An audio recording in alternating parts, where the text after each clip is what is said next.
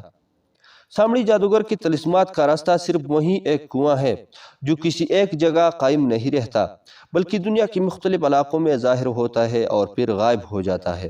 وہ پراسرار کنواں کبھی کسی جنگل میں نمودار ہوتا ہے اور پھر وہاں سے غائب ہو جاتا ہے، پھر وہ کسی صحرا میں ظاہر ہو جاتا ہے، صحرا سے غائب ہو کر وہ کسی پہاڑی غار میں ظاہر ہوتا ہے اور وہاں سے غائب ہو کر کسی درے یا پھر کسی سمندر کی گہرائی میں ظاہر ہوتا ہے۔ غرض یہ کہ وہ کنواں کسی ایک جگہ نہیں ٹھہرتا، اسی طرح ایک جگہ سے غائب ہو کر دوسری جگہ ظاہر ہو جاتا ہے اور پھر وہاں سے بھی غائب ہو جاتا ہے۔ جس وقت کالوت جن اور اس کی بیوی ناشکی پری اس جنگل میں پہنچے تھے، اس وقت اتفاق سے پراسرار کنواں وہاں ظاہر ہو گیا تھا، جسے ان دونوں نے ایک عام اور پرانا کنواں سمجھ لیا تھا۔ وہ اس کنویں میں رات گزارنا چاہتے تھے، لیکن اس سے پہلے کہ وہ کنویں میں اترتے، کوے کی وجہ سے سردار کالوت کا تاج اس کنویں میں گر گیا اور وہ دونوں کنویں کے منڈیر سے کنویں کے باہر والے حصے پر گرے۔ اگر وہ دونوں اس کنویں میں اتر جاتے یا گر جاتے تو اس کنویں کے ساتھ ہی وہ بھی غائب ہو جاتے اور پھر وہ سامڑی جادوگر کی طلسمات پہ پہنچ جاتے، جہاں سے ان کا واپس نکلنا ناممکن ہو جاتا۔ ایک بار میری سامڑی جادوگر کی روح سے بات ہوئی تھی، اس نے مجھے بتایا تھا کہ پراسرار کنویں کی طلسمات انتہائی خوفناک اور ناقابل شکست ہیں، جنہیں دنیا کی کوئی طاقت سر نہیں کر سکتی، چاہے وہ دنیا کا کوئی بڑا جادوگر ہو، جن ہو یا پھر کوئی طاقتور بدروح۔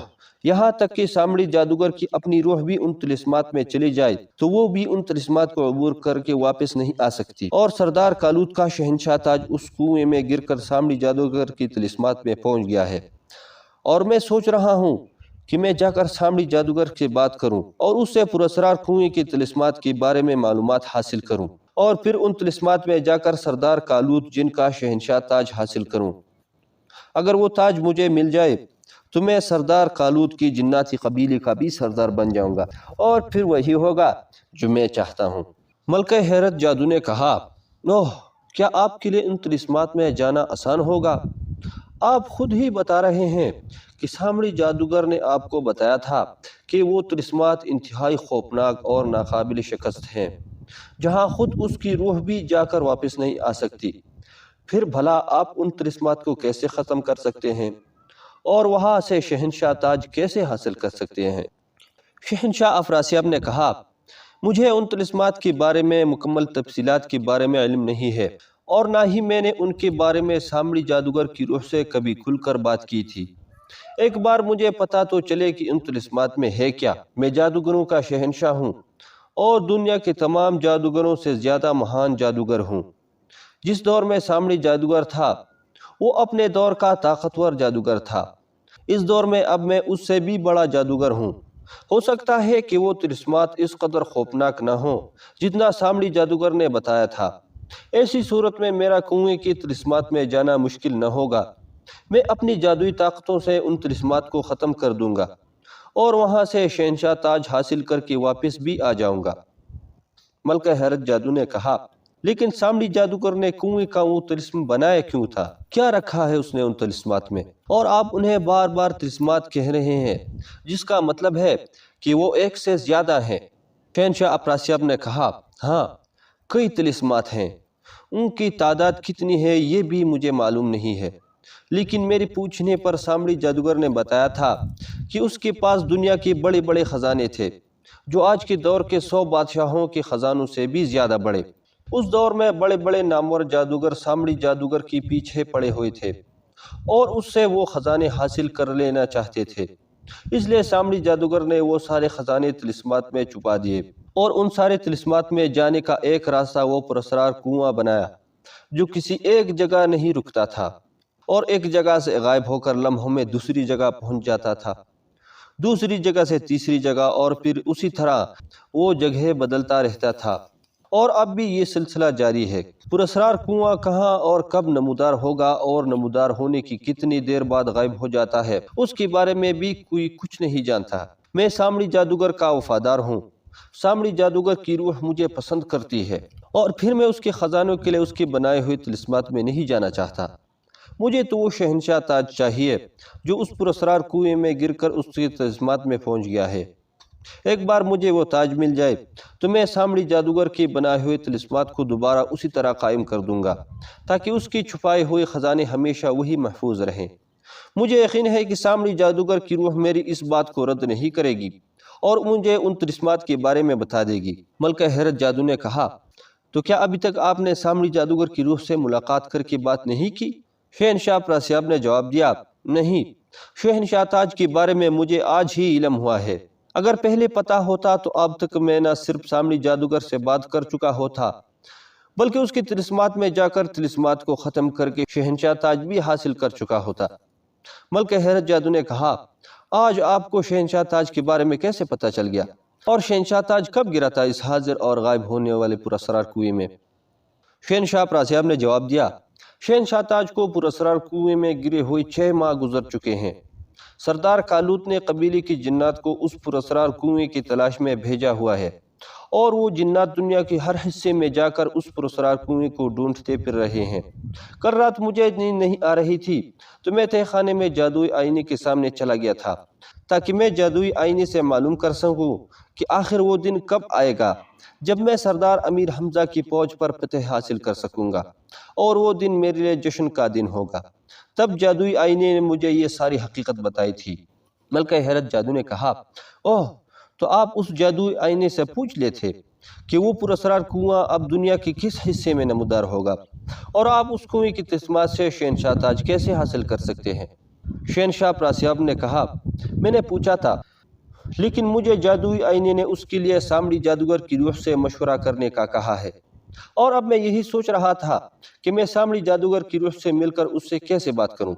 پراسرار کنویں کے طلسمات میں اس کا صدیوں پرانا خزانہ موجود ہے اور سامری جادوگر کی روح اب بھی نہیں چاہے گی کہ کوئی اس کے بنائے ہوئے طلسمات میں جائے اور اس کے خزانوں کو دیکھے۔ میں نے اگر اس سے بات کی اور اس نے انکار کر دیا تو؟ ملکہ حیرت جادو نے کہا، اوہ، تو آپ اس لیے افسردہ اور پریشان ہیں کہ کہیں سامری جادوگر آپ کو طلسمات میں جانے سے منع نہ کر دے۔ افراسیاب نے کہا، ہاں، ایسا ہوا تو میرا وہ خواب کہ میں شہنشاہ تاج حاصل کر کے کالوت جنات کی قبیلے کا سردار بن سکوں اور ان جنات کو اپنا غلام بنا کر انہیں اپنی فوج میں شامل کر سکوں اور ان کی ذریعے سردار امیر حمزہ اور اس کی فوج کو شکست دے سکوں، وہ خواب ادھورا رہ جائے گا۔ ملکہ حیرت جادو نے کہا، آپ ایک بار سامری جادوگر کی روح سے مل کر تو دیکھیں۔ آپ اس کے خزانوں کے لیے نہیں بلکہ غلطی سے گرے ہوئے کالوت جن کے شہنشاہ تاج کے لیے جانا چاہتے ہیں۔ سامری جادوگر کی روح کو بلا اس تاج سے کیا دلچسپی ہو سکتی ہے؟ ہو سکتا ہے کہ وہ آپ کو پراسرار کنویں کے بارے میں بتا دے کہ اس بار وہ کب اور کہاں ظاہر ہوگا، اور آپ اس کنویں سے کیسے اس کی طلسمات میں جا سکتے ہیں۔ یہ بھی ممکن ہے کہ شہنشاہ تاج طلسمات میں جانے کے بجائے کنویں میں ہی پڑا ہوا ہو، آپ نے بس وہ تاج حاصل کرنا ہے۔ ہو سکتا ہے سامری جادوگر کی روح آپ کی بات مان جائے اور آپ کا کام آسان ہو جائے۔ اس طرح پریشان اور افسردہ ہو کر بیٹھنے کے بجائے آپ کو ایک بار سامری جادوگر کی روح سے مل کر، شہنشاہ افراسیاب نے کہا، ہاں تم ٹھیک کہہ رہی ہو، مجھے واقعی ایک بار سامری جادوگر کی روح سے مل لینا چاہیے۔ زیادہ سے زیادہ وہ انکار کر دے گی، لیکن یہ بھی ممکن ہے کہ وہ خود اپنی طلسمات میں جھانک کر دیکھ لے کہ شہنشاہ تاج کہاں ہے، اور ہو سکتا ہے کہ وہ مجھے تاج حاصل کرنے کی اجازت دے دے۔ ملکہ ہیر جادو نے کہا، تو پھر آپ آج بلکہ ابھی جا کر سامری جادوگر کی روح سے ملاقات کریں۔ نہ جانے کیوں مجھے وہ تاج آپ کے سر پر سجا ہوا دکھائی دے رہا ہے۔ مجھے ایسا لگ رہا ہے جیسے وہ تاج میں خود اپنے ہاتھوں سے آپ کے سر پر سجا رہی ہوں، اور اس تاج کی پہنتے ہی آپ طلسم ہوشربا کے ساتھ ساتھ جنات کی دنیا کے بھی شہنشاہ بن گئے ہیں، اور آپ کی طاقتوں میں ہزاروں گنا اضافہ ہو گیا ہے۔ شہنشاہ افراسیاب ہنس پڑا۔ آپ کی زبان مبارک ہو ملکہ حیرت جادو، اگر ایسا ہوا تو سمجھ لو میں صرف طلسم ہوشربا اور کالوت جنات قبیلے کا ہی نہیں بلکہ ساری دنیا کا شہنشاہ بن جاؤں گا، اور ظاہر ہے آپ میرے ساتھ پوری دنیا کی ملکہ ہوں گی۔ ملکہ حیرت جادو نے کہا، تو پھر آپ جائیں اور ایک بار سامری جادوگر کی روح سے مل آئیں۔ آپ کہیں تو میں بھی آپ کے ساتھ چلتی ہوں۔ میں بھی سامری جادوگر کی روح سے آپ کے لیے سفارش کروں گی۔ سامری جادوگر کی روح آپ کے ساتھ ساتھ مجھے بھی پسند کرتی ہے، ہو سکتا ہے کہ وہ مجھے انکار نہ کرے۔ شہنشاہ افراسیاب نے مسرت بھرے لہجے میں کہا، ہاں یہ ٹھیک ہے، سامری جادوگر کی روح مجھے تو انکار کر سکتی ہے، لیکن وہ تمہیں اپنی بیٹی مانتا ہے، اور اس نے آپ کی ایک بات بھی آج تک نہیں ٹالی۔ مجھے یقین ہے کہ میری بجائے اگر اس سے آپ بات کریں تو وہ آپ کی بات مان لے گی۔ ملکہ حیرت جادو نے کہا، ٹھیک ہے، میں جا کر بات کروں گی سامری جادوگر کی روح سے، آپ چلیں میرے ساتھ، اور اٹھ کھڑی ہو گئی۔ اسے اٹھتا دیکھ کر شہنشاہ افراسیاب بھی اٹھ کھڑا ہو گیا۔ ملکہ حیرت جادو نے آگے بڑھ کر شہنشاہ افراسیاب کا ہاتھ پکڑ لیا۔ شہنشاہ افراسیاب نے کہا، ہم سامری جادوگر کی روح کے معبد میں جانا چاہتے ہیں۔ اسی لمحے روشنی سی چمکی اور وہ دونوں شاہی کمرے سے غائب ہو گئے۔ اب آتے ہیں عمرہ یار کی طرف۔ اس سے پہلے کہ عورت تلوار مار کر عمرہ یار کی گردن اس کی تن سے جدا کرتی، اس کا ہاتھ اچانک رک گیا۔ تلوار ٹھیک عمرہ یار کی گردن کے چند انچ کے فاصلے پر رک گئی تھی۔ عمرہ یار کی منہ سے خوف کے باعث چیخ نکلی تھی، اور اس نے موت کے خوف سے بے اختیار آنکھیں بند کر لی تھیں، لیکن جب اس کی گردن پر تلوار نہ پڑی تو اس نے آہستہ آہستہ آنکھیں کھولی، اور پھر عورت کو جھکے اور تلوار اپنی گردن کی قریب رکھی دیکھ کر وہ حیران رہ گیا۔ عورت اس کی طرف غور سے دیکھ رہی تھی۔ چند لمحے وہ اسے دیکھتی رہی، پھر وہ سیدھی ہو گئی اور اس نے تلوار عمرہ یار کی گردن سے ہٹا لی۔ بوڑھی عورت نے کہا، تم نے میرے بیٹے کو ہلاک کیا ہے، میں چاہتی تو ابھی اور اسی وقت تمہاری گردن تمہارے دھڑ سے الگ کر سکتی تھی، لیکن میں ایسا نہیں کروں گی۔ میں جان بوجھ کر کسی کی جان نہیں لے سکتی۔ مجھے ایسا کوئی اختیار نہیں ہے کہ میں کسی مجرم کو اس کے جرم کی سزا خود دوں۔ میں کوہ قاف کی ریاست چاہ قاف کی ملکہ ہوں۔ تم نے جو جرم کیا ہے وہ ناقابل معافی جرم ہے، جس کی سزا تمہیں ضرور ملے گی، لیکن یہ سزا یہاں نہیں، میں تمہیں اپنی ریاست میں لے جا کر دوں گی، اپنی رعایا کے سامنے۔ میں اپنی رعایا کے سامنے تمہارا مقدمہ رکھوں گی، اور اس بات کا فیصلہ اپنی رعایا پر چھوڑ دوں گی کہ تمہیں شہزادہ ماگان کی ہلاکت کی کیا سزا دی جائے، تمہیں ہمیشہ کے لیے ریاست کی زندان میں قید کیا جائے، یا پھر تمہیں موت کی سزا دی جائے۔ تمہیں موت کی سزا کیسے دی جائے، اس کا فیصلہ بھی میری ریاست کے جنات اور پریاں کریں گے، اس لیے میں تمہیں اپنے ساتھ چاہ قاف میں لے جاؤں گی۔ اس کی بات سن کر عمرہ یار چونک پڑا کہ وہ کوہ قاف کی ریاست چاہ قاف کی ملکہ ہے۔ اس نے جسے ناگ سمجھ کر ہلاک کیا ہے وہ اس کا بیٹا شہزادہ ماگان تھا۔ عمرہ یار نے ہکلاتے ہوئے کہا، میں نے آپ کے بیٹے کو جان بوجھ کر ہلاک نہیں کیا ملکہ عالیہ۔ ملکہ پری نے غصیلے لہجے میں کہا، میرا بیٹا ہلاک ہوا ہے، یہ جرم تو تم نے کیا ہے۔ اب تم نے یہ جرم جان بوجھ کر کیا ہے یا انجانے میں، میری نظر میں بہرحال تم مجرم ہو، اور مجرموں کو ہر حال میں سزا دی جاتی ہے۔ اس سے پہلے کہ عمرہ یار اس سے کچھ کہتا، ملکہ پری نے ہاتھ میں پکڑی ہوئی تلوار ہوا میں اچھال دی۔ ایک چھپاکا ہوا اور تلوار ہوا میں اچھلتے ہی غائب ہو گئی۔